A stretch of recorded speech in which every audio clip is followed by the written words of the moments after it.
Надо. Терпи еще чуть-чуть. Покажи, я не буду. От него попробуй. Мое другое. Вот, смотри.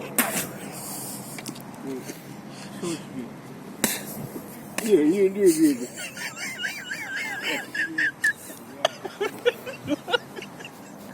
Ну что, туда тебе надо идти.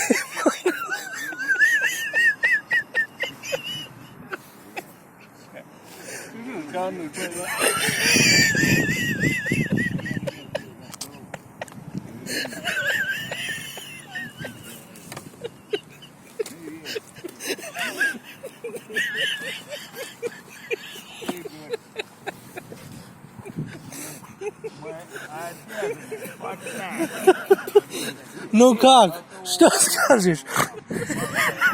Видишь, это только настоящие мужики можно. Это не водка вам, что по 3 бутылки выпили и ходили домой. Жарко, да?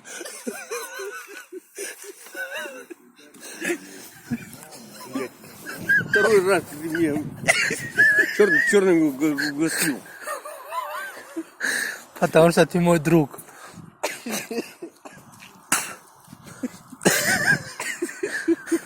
Не. Еще раз попробуй, настоящим мужчиной станешь. Не.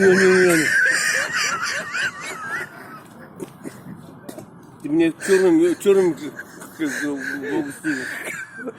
Водка крепкий или насва? Крепко держи, а то упадешь.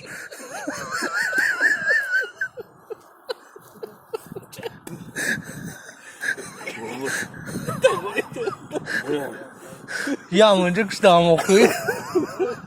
Второй раз. Можно, сейчас.